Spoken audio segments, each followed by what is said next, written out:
Muito bem, primeira carta de Pedro, capítulo 5.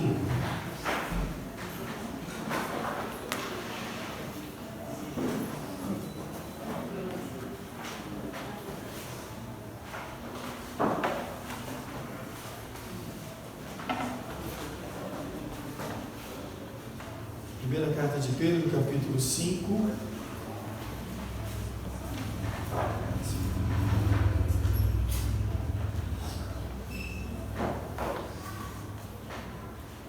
Rogo-vos, pois, aos presbíteros que há entre vós, eu, presbítero, com eles, e testemunha dos sofrimentos de Cristo, e ainda co-participante da glória que há de ser revelada. Pastoreai o rebanho de Deus que há entre vós, não por constrangimento, mas espontaneamente, como Deus quer, nem por sorte da ganância, mas de boa vontade, nem como dominadores dos que vos foram confiados, antes tornando-vos modelos do rebanho. Ora, logo que o Supremo Pastor se manifestar, recebereis a inacessível coroa da glória. Rogo igualmente aos jovens, sede submissos aos que são mais velhos, outrossim, no trato de uns com os outros, cingi-vos todos de humildade, porque Deus resiste aos soberbos, contudo, aos humildes concede a sua graça. Humilhai-vos, portanto, sob a poderosa mão de Deus, para que Ele em tempo oportuno vos exalte, lançando sobre Ele toda a vossa ansiedade, porque Ele tem cuidado de vós. Sede sóbrios e vigilantes. O diabo, vosso adversário, anda em derredor como um leão, que ruge procurando alguém para devorar. Resistide firmes na fé, certos de que sofrimentos iguais aos vossos estão se cumprindo na vossa irmandade espalhada pelo mundo. Ora, o Deus de toda a graça, que em Cristo vos chamou à sua eterna glória, depois de ter sofrido por um pouco, Ele mesmo vos há de aperfeiçoar, firmar, fortificar e fundamentar. A Ele seja o domínio pelos séculos dos séculos. Amém. Por meio de Silvano, que para vós outros é fiel irmão, como também o considero, vos escrevo resumidamente, exortando e testificando de novo, que esta é a genuína graça de Deus. Nela estáis firmes. Aquele que se encontra em Babilônia, também eleita, vos saúda, como igualmente meu filho Marcos. Saudai-vos uns aos outros com ósculos de amor. Paz a todos vós que vos achais em Cristo. Nós estamos encerrando hoje as nossas meditações sobre essa primeira carta do apóstolo Pedro. Vamos lembrar algumas coisas. A graça é presente em todo o ensinamento do apóstolo Pedro à igreja desse período. A igreja que estava dispersa, alguns que estavam na região da Turquia, Jerusalém estava completamente destruído, eles tiveram que fugir, sair da sua própria terra, e somando-se a isso, Roma foi incendiada pelo próprio imperador, que colocou a culpa nos cristãos. Então, além da dispersão por conta da destruição de Jerusalém, da destruição do templo, também havia uma falsa acusação contra eles, que fez com que eles fugissem, eles se dispersassem. Por conta dessa acusação foi que o apóstolo Paulo teve a sua sentença de morte. Eles foram injustamente acusados de ter incendiado Roma, só que o único que foi preso, foi condenado e morto por causa disso, foi o apóstolo Paulo. O apóstolo Pedro, logo depois de escrever essa carta, também foi condenado à morte. Ele foi crucificado de cabeça para baixo. Então, esse é o cenário. Mas, mesmo assim, para essa igreja que está dispersa, para esses irmãos que estão separados da sua terra natal, para esses irmãos que não têm a mesma liberdade que temos para oferecer o nosso culto, esses que estão em sofrimento, intenso sofrimento, o apóstolo Pedro escreve.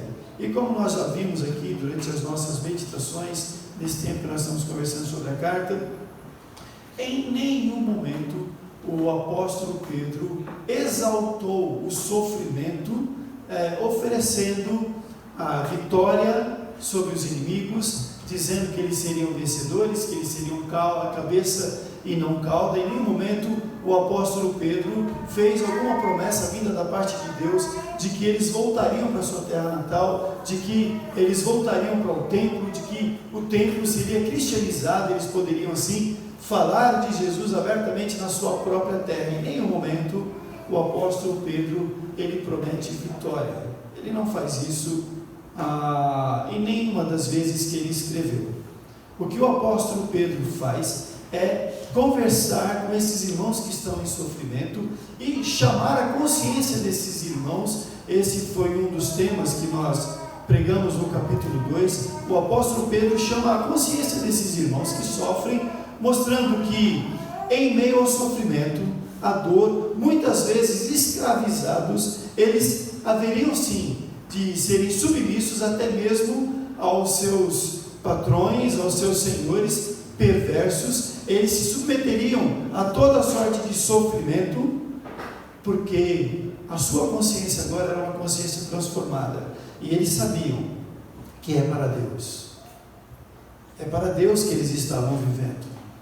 O sofrimento que estava sendo imposto a eles não era um sofrimento para destruição da sua alma, poderia ferir o corpo, mas a alma estava salva, lavada pelo sangue de Jesus, e eles haveriam de passar por tudo aquilo, olhando para Jesus, o autor da fé. Eles haveriam de passar por tudo aquilo porque eles eram a raça eleita, o sacerdócio real, a nação santa, o povo de propriedade exclusiva de Deus. Portanto, aquilo que o apóstolo Pedro escreve, então não é por acaso que eu não me lembro de ter assistido ou ouvido, já se bem que eu não tenho assistido nem ouvido, programas televisivos, programas religiosos, esses que são adeptos da teologia da prosperidade e da vitória a qualquer custo. Eu raramente ouvi um desses pregadores falando do apóstolo Pedro, das cartas de Pedro, a não ser um dos versículos que nós lemos aqui, que fala que o nosso adversário, Satanás, ele está ao nosso redor, rugindo como um leão. Eu já ouvi alguém pregar isso dizendo que ele ruge como um leão, mas ele é um leão banguelo, que não tem força, não tem dente para poder triturar aqueles que são de Deus. Fora isso, pouco se fala sobre as cartas de Pedro, porque Pedro, ele é instrumento de Deus para abençoar esses que estão sofrendo, esses que estão dispersos, lembrando sempre a eles aquilo que Deus já operara na sua própria consciência. Eles pertencem a Deus, são povo de propriedade exclusiva de Deus, a menina dos olhos de Deus. Eles são a raça eleita, e mesmo em meio ao sofrimento e à dor, eles viverão em santidade, porque são a nação santa, e haverão de proclamar as virtudes daqueles que o chamou das trevas para sua maravilhosa luz. É isso que Pedro faz. E aí a graça é um tema presente aqui nessa carta. Poucas vezes ele fala sobre a graça, e é legal que agora no último capítulo que nós lemos, o apóstolo Pedro, ele destaca nos versículos finais que esta é a genuína graça de Deus. Esta é a genuína graça de Deus. É o Deus que está presente em meio ao sofrimento, o Deus que nos faz raça eleita, o Deus que nos separa para a glória do seu nome, nos separa do mundo do pecado, mas nos mantém no mundo de pecado, vivendo em santidade para proclamar esta maravilhosa graça. E aí Pedro destaca aqui as consequências da graça na vida da igreja. Nós vimos algumas delas.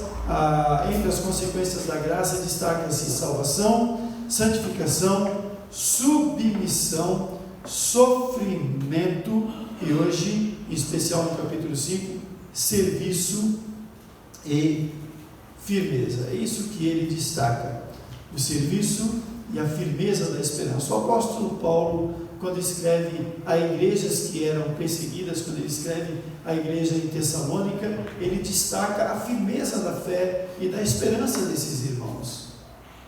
É a firmeza na fé, em saber que mesmo quando sou frágil, quando sou fraco, Ele me mantém de pé, porque a minha fé, a minha esperança estão no Senhor. E agora, como alguns conselhos finais, o apóstolo Pedro traz algumas orientações, né? A primeira delas, ele está falando para os líderes, ele diz para eles pastorearem o rebanho de Deus. Ele roga aos presbíteros para que eles pastoreiem o rebanho de Deus que havia entre eles. E de que maneira pastorear? Pastorear pelos motivos certos, sendo exemplo de vida, exemplo de tudo aquilo que ele ensinou, exemplo de santidade, exemplo de submissão, exemplo de firmeza na fé, exemplo de esperança, exemplo de sofrimento para fazer a vontade de Deus.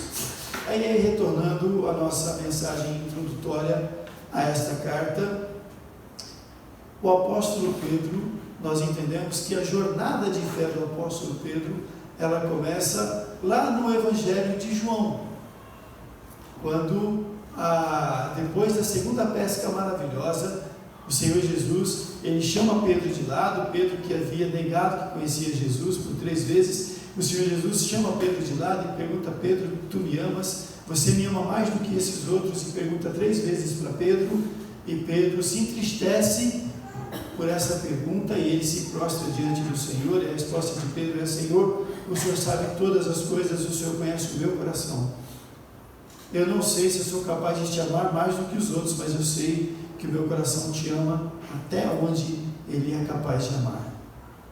Ali acontece, no meu entendimento, a conversão do apóstolo Pedro. Ele se levanta entendendo quem ele é diante de quem ele está. Ele se levanta entendendo que Jesus é Deus, Ele é Deus, Ele é o Senhor, e que Ele é que daria a vida por toda a sua igreja. E ele se levanta para cumprir a ordem de Jesus. Nas 3 vezes que Jesus pergunta e Pedro responde, a orientação de Jesus é: então você vai pastorear o meu rebanho, então você vai pastorear os meus cordeirinhos, você vai pastorear as minhas ovelhas. Ali é a vocação ministerial do apóstolo Pedro. Ele sai dali para ser pastor, ele sai dali convertido, experimentando do amor de Deus, sabendo que ele é capaz de amar a Deus, não da mesma maneira que Deus o ama, ele é capaz de amar a Jesus, não com o amor ágape, que é o amor de Deus para com a gente. Ele não pode amar Jesus da mesma maneira que Jesus o ama, mas ele sai de lá sabendo que ele pode amar a Jesus até onde o seu coração pode amar. E assim ele sai para ser pastor, para ser um dos líderes do colégio apostólico, para ser um dos pastores da igreja primitiva. E agora esse pastor, que em todos os capítulos que nós lemos, o que ele faz é pastorear aqueles que estão dispersos. A palavra de Pedro é sempre uma palavra pastoral, é uma palavra que ao mesmo tempo que exorta, acolhe, sustenta. Aquilo que ele está dizendo aqui para os pastores no final, ele que pastoreou, agora ele designa aos pastores que havia entre eles para cuidarem do rebanho, aquilo que ele viveu, a maneira como ele pastoreou, exatamente assim que ele orienta aos pastores: sejam firmes, façam do jeito certo, porque é o rebanho do Senhor, porque é o rebanho de Deus. E nesse pastoreio, a carta mostra isso, Pedro tem esse zelo. Pastorear o rebanho, pastorear a ovelha, não é agradar a ovelha. Pastorear a ovelha não é dar aquela comida que ela espera receber. Pastorear a ovelha é curar a ferida. Pastorear a ovelha não é passar mercúrio em cima da casca da ferida, é colocar o metiolate lá na ferida. Vai doer às vezes, mas isso é pastorear o rebanho. Pastorear o rebanho é não permitir que ele seja enganado pelos que estão do lado de fora. Pastorear o rebanho é ser firme para que o rebanho permaneça olhando para Jesus, o autor e consumador da fé. É isso que ele faz, é isso que ele ensina e é assim que ele exorta. Ele escreve aos líderes: agora essas ovelhas, elas precisam ser pastoreadas. Vocês precisam continuar cuidando dessas ovelhas, porque elas são as ovelhas do Senhor Jesus. Aqui está a igreja escolhida, separada, comprada e lavada pelo sangue de Jesus. E a segunda orientação que o apóstolo Pedro dá agora é para nós, os crentes, começando aí com orientação para os jovens. Acho que ele deixa o jovem por último, porque é complicado falar com o jovem e adolescente. Se falasse no começo, eles se esqueceriam, ia ter que ficar falando o tempo todo. Então deixa por último. Ele traz algumas observações, ele traz alguns conselhos para esses nossos irmãozinhos. E o conselho que ele dá aos jovens aqui é para que eles sejam submissos aos mais velhos. Esse é o único conselho que ele dá: sejam submissos aos mais velhos. E no trato de uns com os outros, sejam humildes, porque Deus resiste aos soberbos, mas aos humildes ele dá a sua graça. Fazendo aqui, mantendo os jovens dos nossos dias. Sejam submissos aos mais velhos, sejam submissos aos seus pais. O que a gente percebe na sociedade de hoje, e deve ser assim o tempo todo, nós temos jovens completamente insubmissos, filhos que são desobedientes, desrespeitosos e que não sabem o significado de honrar os seus pais. Nós temos uma geração hoje completamente perdida nos seus relacionamentos, uma geração que aprendeu a cobrar desde cedo os seus direitos, uma geração que, muito bom, legal, encontrou a subjetividade, percebeu-se como sujeito, e isso é muito importante, isso é muito legal, mas saber quem eu sou, saber da autonomia que tenho, saber que sou livre,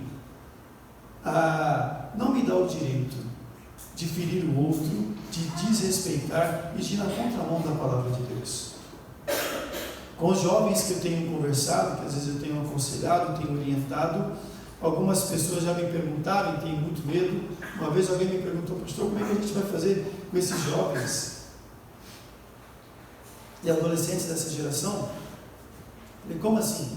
Pastor, eles estão transando, o sexo está liberado, eles estão por aí no mundão, o que a gente vai dizer para eles?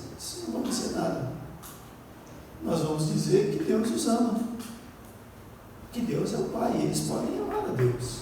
E às vezes com alguns jovens que eu tenho conversado, que tem conflito principalmente na sexualidade, uma pergunta que eu faço assim: você pode transar? Você pode fazer sexo com outra pessoa, com a tua namorada, com o teu namorado? Diz assim: não, eu não posso. Eu digo: é claro que você pode.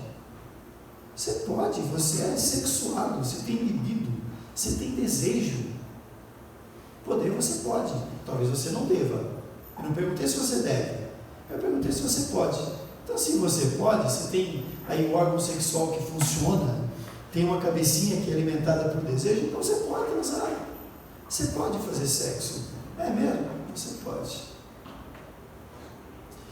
E quando você sabe que você pode, isso te liberta.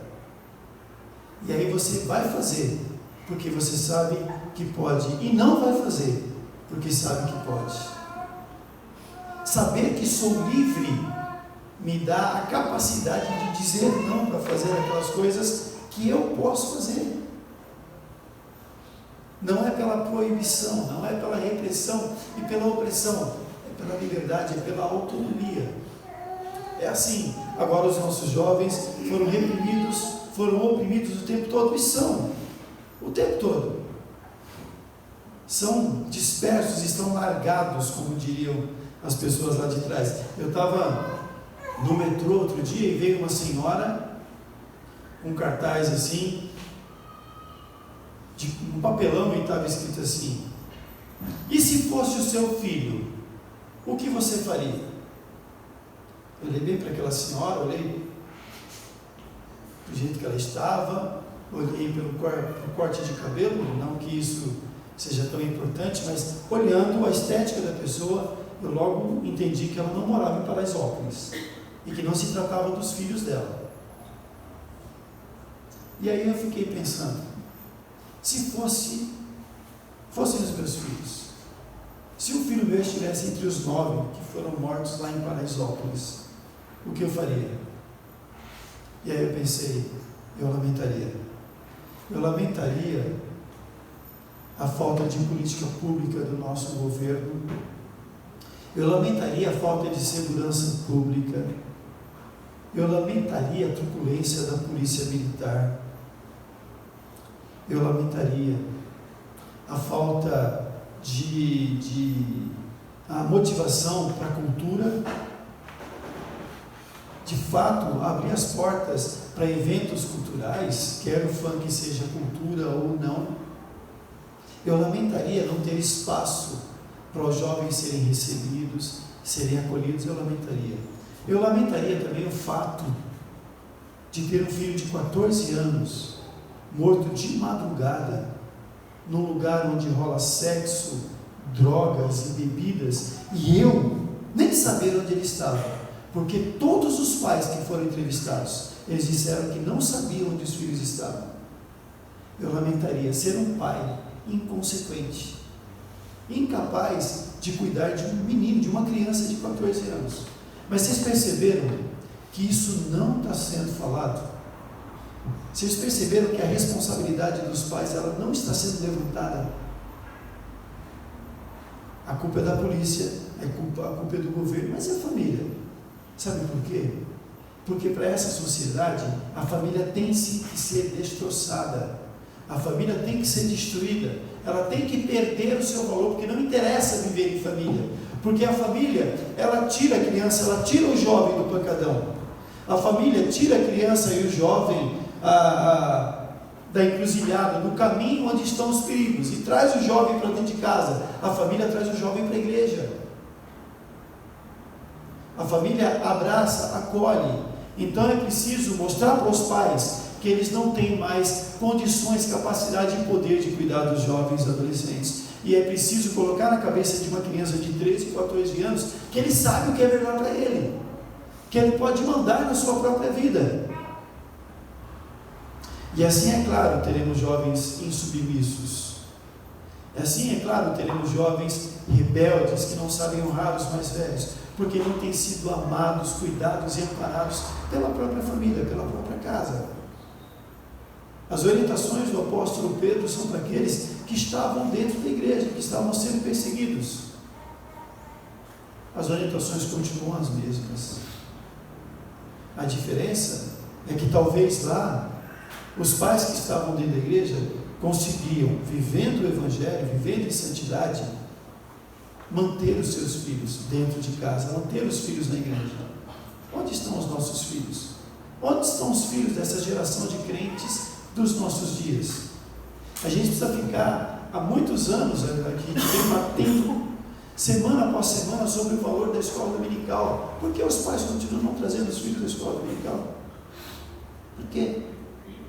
Porque os pais não insistem em dizer que a Bíblia é a verdade e fazer valer essa verdade. Por que os pais não insistem mais para os jovens, para os adolescentes, que pecado é pecado? Que o pecado não é algo relativo, que você pode fazer o que você quiser, mas a Bíblia diz que algumas coisas você não deve fazer, mesmo podendo fazer. A questão não está naquilo que eu posso ou não posso, porque eu poder, eu posso. Eu posso fazer o que eu quiser. Eu posso trair minha esposa? Eu posso. Eu posso. A Bíblia me ensina o que eu devo fazer com a minha capacidade. A Bíblia me diz o que é que eu devo fazer com as minhas habilidades, com a minha liberdade, com a minha autonomia e com os meus desejos. Essa é a questão. Você pode, filho? Você pode. Agora a Bíblia diz que você não deve, porque isso não agrada a Deus. Essa não é a orientação da palavra de Deus. Essas orientações, essa carta é uma carta completamente atual, muito atualizada, né? E eles tinham problemas, por certo eles tinham muitos problemas, porque, por outro lado, é assim, adolescente é adolescente em qualquer tempo da história, né? Eles não são como os adolescentes de hoje, mas eles deviam ter algumas coisas lá que davam certa dor de cabeça para os pais e que nós não temos hoje. O apóstolo Pedro termina a carta dando para mim aquela que é a maior orientação, que é o melhor conselho para essa igreja sofredora, e continua sendo o melhor conselho para mim, para você, como crente, como pais, como filhos, como família que nós vivemos, como crente nesse mundo descrente, como crente nesse mundo liberal, como crente que olha sempre para Jesus em meio a qualquer circunstância. E o maior e melhor conselho que eu vejo nas páginas da Bíblia, diante de circunstâncias adversas que trazem dor, sofrimento e perseguição, é o versículo 7. Lançando sobre Deus toda a nossa ansiedade, porque Ele tem cuidado de vós. Lancem diante dele a ansiedade de vocês, porque Ele já tem cuidado de vocês. Não é que, e a gente gosta muito de dizer isso aqui, a Bíblia não diz que Ele vai cuidar, ela diz que Ele já tem cuidado. Ele já tem cuidado de nós. Lembrando alguns anos, eu estava digitando isso daqui, aí o Luiz chegou e falou: o que é isso? Aí a Ruth estava aqui, eu falei: vem cá, Ruth, o Luiz está me perguntando o que é isso. Quem sabe o que é isso que está escrito aí? É um salmo? É um texto bíblico? O que é isso? Quem sabe? Nem os mais velhos sabem. Lancemos sobre Deus a nossa ansiedade. Lembrou? Esse é um dos cânticos mais belos, que é uma mistura da carta do apóstolo Pedro com também a Mateus capítulo 6. Lancemos sobre Deus a nossa ansiedade, pois Ele tem cuidado de nós. Assim falou Jesus: olhai os passarinhos, não guardam comida para amanhã, mas o nosso Pai Celestial lhes dá. Assim falou Jesus: olhai no campo os lírios, não fazem roupas para vestir, mas o nosso Pai Celestial lhes dá. Porque sim, de nós Deus tem cuidado. Jesus assim falou que o Pai do céu, em seu grande amor, tem cuidado de nós. E assim, lancemos sobre Deus a nossa ansiedade, pois Ele tem cuidado de nós. Esse é o melhor e maior conselho que o apóstolo Pedro está dando. Ele traz verdades, ele traz a grande verdade de que nós somos a igreja, nós somos a nação santa, somos o povo escolhido de Deus, e esse povo escolhido de Deus tem a sua consciência transformada. Agora vive pela fé, sabe que o que vive, não vive para o outro, vive para Deus. Mesmo a opressão que recebe, mesmo a perseguição, o sofrimento e a escravidão, não é o outro quem impõe, mas é propósito de Deus, é projeto de Deus, é para Deus que nós vivemos. Nem que seja para servir ao incrédulo ou corrupto, é para Deus. E se isso traz dor, traz sofrimento, lancemos sobre Ele a nossa ansiedade, porque Ele tem cuidado de nós. Pedro ouviu isso do próprio Jesus, é lançar. E uma pergunta que eu faço: o que é que nós estamos fazendo com a nossa ansiedade? O que é que nós estamos fazendo com os nossos medos?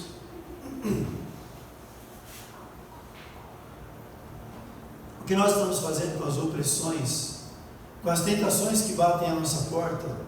O que é que nós estamos fazendo quando a gente percebe que os nossos filhos estão sendo envolvidos, estão sendo influenciados por esse mundo corrupto, perverso? O que é que nós estamos fazendo com tudo isso que nos dá ansiedade? Nós tomamos um Rivotril, um remédio para poder dormir? que nós estamos fazendo? Não posso ficar falando aqui do meu trabalho secular,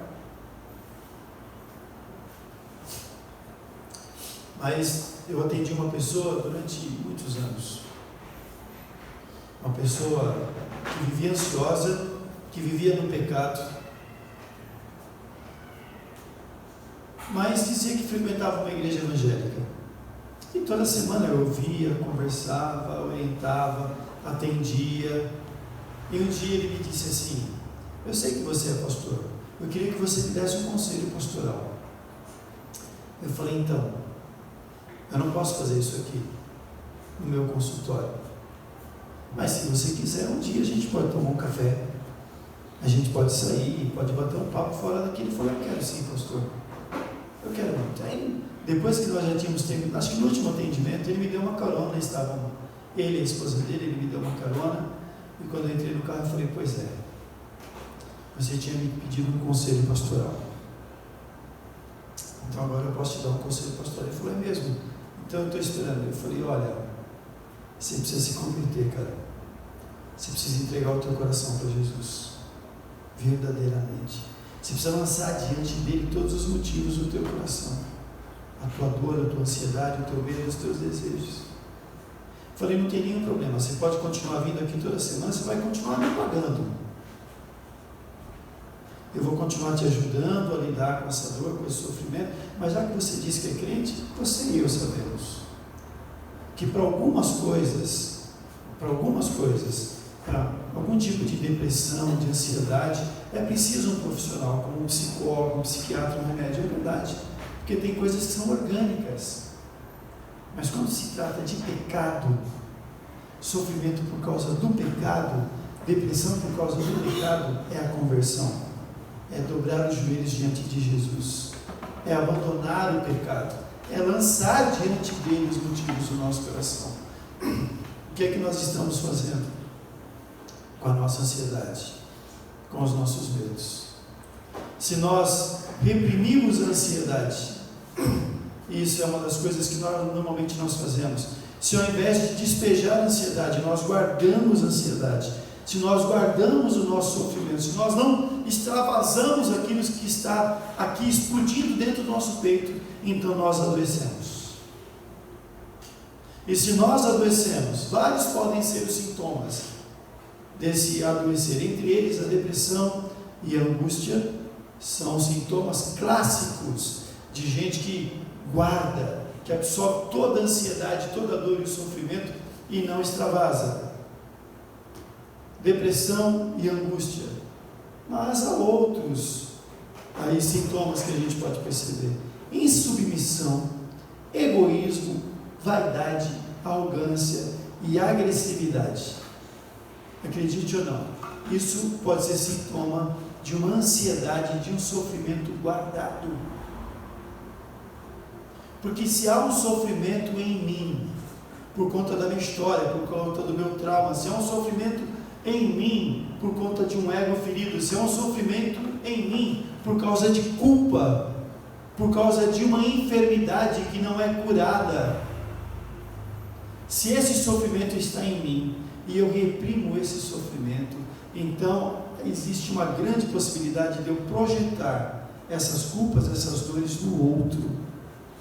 E muitas vezes a gente vê pais que são extremamente agressivos com seus filhos, diante de desobediência, é claro, e quando você observa aquilo, não.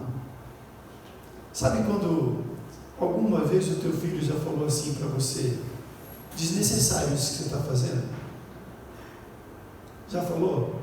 Não precisa tanto, não é para tanto, foi só um copo que eu quebrei, parece que foi um tantão, uma dúzia de copos. Tudo bem, não tem que quebrar o copo, mas lá no fundo talvez ele tenha razão, porque às vezes por coisas tão pequenas os pais fazem uma grande tempestade. Na verdade, pode ser que tenha um sofrimento, uma ansiedade guardada aí, que fica aí trancada dentro do peito, e na primeira oportunidade, na primeira decepção, ele lança isso. E filho é alvo, né? Filho é ótimo. Tem adulto que carrega trauma até hoje por causa de algumas coisas. Mas o contrário também. Muitos jovens e adolescentes, às vezes, não conseguem lidar com o sofrimento, com as tentações, com os medos, com as frustrações, com as dores e com a própria culpa. E muitas vezes eles ficam esperando dos pais. Isso na igreja pode acontecer.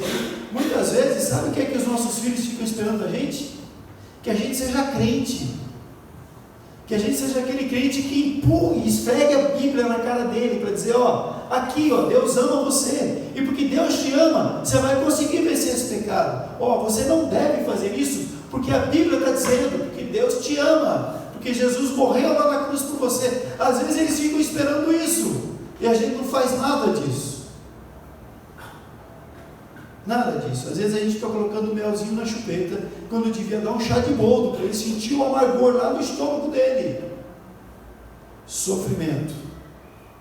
Mas isso também é sintoma de crentes que não lançam a sua ansiedade, que canalizam a sua dor e a sua ansiedade, que muitas vezes têm medo de compartilhar o seu sofrimento.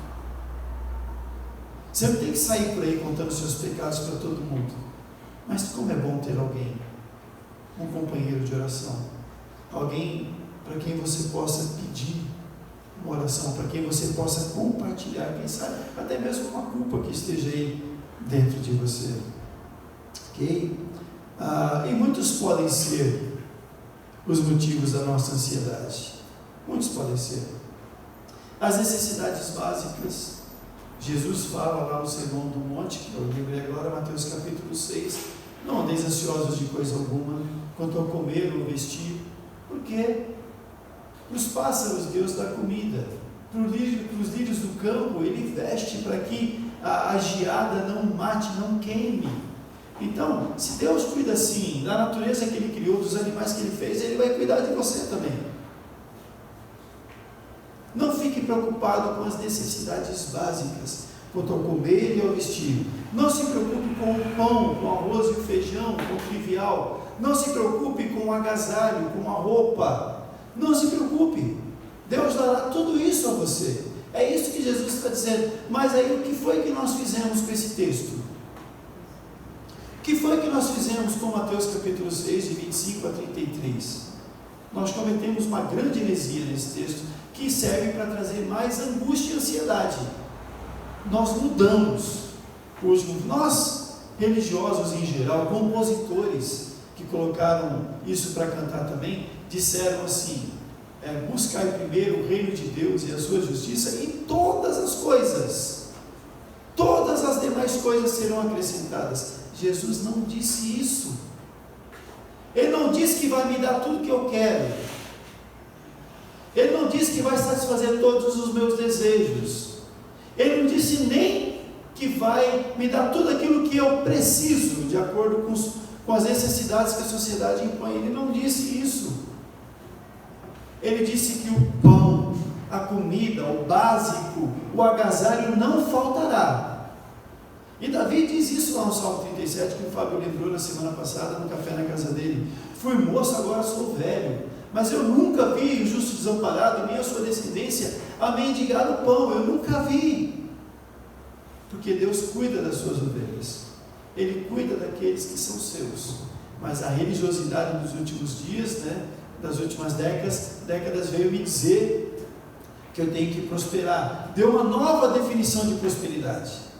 A palavra prosperidade significa felicidade em tudo aquilo que eu almejo, nos meus projetos. Isso é prosperidade. Prosperidade não está ligada a dinheiro, a riqueza. Prosperidade está ligada a projeto de vida, aos meus projetos. E se os meus projetos estão de acordo com a vontade de Deus, com a palavra de Deus, então eu serei próspero, mesmo que eu continue pobre. Mas não. Se não há riqueza, se não há dinheiro, se não há promoções, se não há um carro zerão, se não há uma mansão no condomínio, então você não é próspero. Então você tem alguma coisa errada com a sua fé. Isso traz ansiedade. o mau entendimento do Evangelho, não entender o Evangelho de Cristo como ele é, não entender a simplicidade do Evangelho de Cristo. Isso nos torna arrogantes. E Deus resiste ao soberbo e dá graça aos humildes. Então, as necessidades básicas podem ser motivos para a ansiedade, mas também, olhando para a igreja aqui, as perseguições, os traumas, o abandono, o desprezo, o preconceito, a opressão religiosa, os desejos, a própria culpa. Tantas coisas podem produzir ansiedade no coração da gente. Nós tivemos um missionário aqui a semana passada. Ele me mandou o projeto dele essa semana. Ele está voltando para o país dele, que é um país europeu. E você pode dizer, nossa, país europeu? A Europa toda é rica. A Albânia, onde está o Marquinhos com a família, é um dos países mais pobres da Europa. E no mês passado, há umas 3 semanas, a Albânia sofreu vários terremotos de grandes escalas, numa única semana. Eles contaram até agora 80 mortos e 120 feridos e desabrigados. Num país pobre, estão precisando de ajuda que vem de fora. E sabe quem é que está lá na Albânia, que está cuidando, que está indo atrás de resgatar essas pessoas? O Marquinhos, que esteve aqui, que você conhece, que é um dos nossos missionários. O Ricardo, lembram do Ricardo, dentista? Também está lá na Albânia. E um grupo de missionários estão lá. Muitos deles perderam também. São perseguidos por causa do Evangelho. Mas eles estão estendendo a mão para aqueles que são perversos e que negam o Evangelho. Para aqueles que muitas vezes perseguem os missionários. Por que eles estão fazendo isso? Porque não é para eles que eles estão fazendo, eles estão fazendo para Deus. Missionários sofrem perseguições. Os nossos filhos também são perseguidos. Tentações batem à nossa porta o tempo todo. O tempo todo. A religiosidade acha que pode livrar a gente do pecado por meio da repressão, fazendo negar a própria sexualidade, fazendo negar a humanidade por meio da repressão. A repressão também nos oprime, também adoece. Uma das coisas que o proibido mais desperta no coração de uma pessoa é o desejo. O proibir se torna um grande desafio de quebrar as regras. Isso também traz dor e traz sofrimento. E outras tantas coisas que podem nos afetar. Nós que estamos aqui, orações não respondidas, enfermidades, medo de perder gente que a gente ama, medo do desemprego, medo de dívidas, medo em relação aos nossos próprios filhos. Eu não tenho medo que os meus filhos se percam por causa de drogas. Eu não tenho medo. Acho que para a idade deles, Deus já tem cuidado deles. Mas sabe, qual sempre foi o meu maior medo em relação aos meus filhos? O medo do ir e vir. O medo quando eles estão fora de casa. Quando eles estão no trânsito, no trem. Esse sempre foi o maior medo, minha maior angústia, que eu sempre coloquei diante de Deus. São tantas notícias ruins que a gente assiste todos os dias. E minha filha, mesmo depois de casada, continua sendo o meu maior medo. O que nós estamos fazendo com os nossos medos, com as nossas angústias, com as nossas decepções? O que nós fazemos com as orações que não são respondidas, com o medo de perder gente que a gente ama? O que nós fazemos quando uma enfermidade crônica nos acomete ou comete alguém que nós amamos, aquela enfermidade que não tem cura, que traz muita angústia ao coração da gente, traz muita tristeza ao coração da gente? O que é que nós estamos fazendo com as nossas tristezas? O que fazemos com tudo aquilo, com os motivos que nos trazem ansiedade? Com as perseguições que sofremos? nós estamos guardando aqui? Se guardamos aqui, o nosso peito é muito parecido com uma caixa d'água, que vai enchendo, uma hora transborda. Uma hora a água sai pelo ladrão, ou estoura a barragem. Se guardamos aqui, aqui é o pior lugar. Porque quando esse negócio estourar, vai ser uma enxurrada que vai afetar todos que estiverem ao redor. Ou quando vazar aos poucos pelo ladrão, sempre afetará o outro. Muitos estão extravasando a sua ansiedade, não estão guardando a sua ansiedade, mas também estão despejando numa religiosidade distante da Bíblia, estão despejando em teologias que são totalmente contrárias àquilo que a Bíblia nos ensina. Há um único lugar,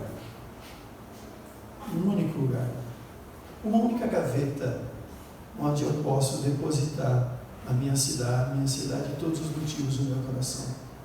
É em Jesus. É em Jesus. Pedro termina a sua carta dizendo isso para os perseguidos, para os dispersos. Lancem diante dele a ansiedade de vocês. Ele passa o tempo todo pastoreando e ensinando, mas a circunstância era ruim, era adversa, o clima era tenso, o perigo era constante.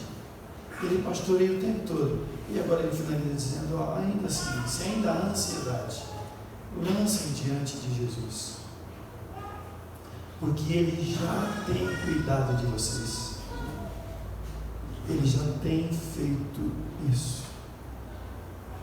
É lá. Enquanto nós formos teimosos, achando que a gente pode resolver os próprios problemas, enquanto nós acharmos isso que alguma religiosidade aí fora diz, que nós podemos ser parceiros de Deus na tomada de atitudes, enquanto nós não fazemos o que a Bíblia ensina, nós continuaremos em sofrimento.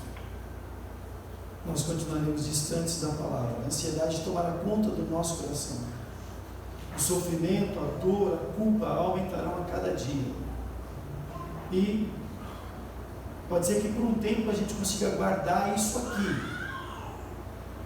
mas de vez em quando isso vai escapar, vai afetar os outros, vai ferir a nossa família, vai ferir pessoas que nós amamos, tudo porque somos desobedientes. É lançar diante de Jesus toda a nossa ansiedade. Isso trará descanso para a nossa alma, nos dará a certeza de que já deu certo, já deu tudo certo. Já deu, porque a vontade dele é agradável, perfeita e boa. Ele tem o melhor para a minha vida, Ele tem o melhor para nós. É lançar diante dele. Estamos terminando o ano, né? Essa eu acho que é a última pregação que eu trago para vocês no ano de 2019. E eu queria terminar o ano, né? Se puder fazer um balanço, olhar para esses 11 meses e meio até aqui. Muitas foram as vitórias, mas talvez também algumas derrotas, alguns projetos que foram frustrados, alguns medos, algumas decepções. É uma hora boa para a gente pegar tudo isso e lançar aos pés da cruz, e lançar diante do Senhor Jesus. Porque Ele já tem cuidado de nós. Ele não cuidará, Ele já tem cuidado. Já tem. E não é só o melhor, é a única coisa que a Bíblia nos ensina a fazer. Lancemos sobre Deus a nossa ansiedade, porque Ele tem cuidado de nós. E assim Ele sempre nos abençoará. Vamos orar. Pai amado, obrigado mais uma vez por tua maravilhosa graça, por teu grande amor e cuidado. Deus, obrigado porque o Senhor nos conhece, o Senhor sabe quem somos, o Senhor tem o melhor para nós. Ó Deus, mas nos perdoa se muitas vezes nós não obedecemos a tua palavra, nós somos teimosos, nós procuramos ajuda para todo canto, E muitas vezes nós guardamos dentro de nós mesmos, do nosso peito, as nossas angústias, os nossos medos, as nossas frustrações, a nossa culpa, Senhor. E nem percebemos o quanto isso nos adoece. Deus, nos ajude, que Teu Santo Espírito nos dê a consciência de quem somos e nos ajude, Pai, a despejar, a lançar diante de Jesus, a lançar aos pés da cruz todos os motivos do nosso coração, porque aí está a cura para a nossa alma, na certeza de que o Senhor já tem cuidado de nós. O Senhor deu a vida por nós lá na cruz do Calvário, e tudo que precisamos, tudo que necessitamos vem do Senhor, e o Senhor já tem nos dado por meio do Teu Filho Jesus. Ajuda-nos, dá-nos a coragem, Senhor, e ajuda-nos também a olhar para a Bíblia, a Tua Palavra, com os olhos da fé, mas longe, por favor, Senhor, longe das heresias que nos cercam, Pai. Ajuda-nos a olhar para a Tua Palavra como ela é, na unção do Teu Santo Espírito, entendendo o Teu propósito e a Tua vontade, e assim estarmos sempre prostrados diante dessa Palavra Santa, sempre conhecendo e experimentando a Tua boa, agradável e perfeita vontade. Visita o coração de cada um de nós. O Senhor sabe os nossos motivos. Deus amado, visita-nos, quebranta-nos e abençoa-nos. E muito obrigado por Teu grande amor e por Tua maravilhosa graça. Em nome de Jesus. Amém. E assim, queridos, que a graça maravilhosa de Jesus, o grande amor de Deus o Pai, a comunhão e as consolações do Espírito Santo sejam derramadas sobre cada um de nós que aqui estamos, hoje e até a volta gloriosa de Jesus.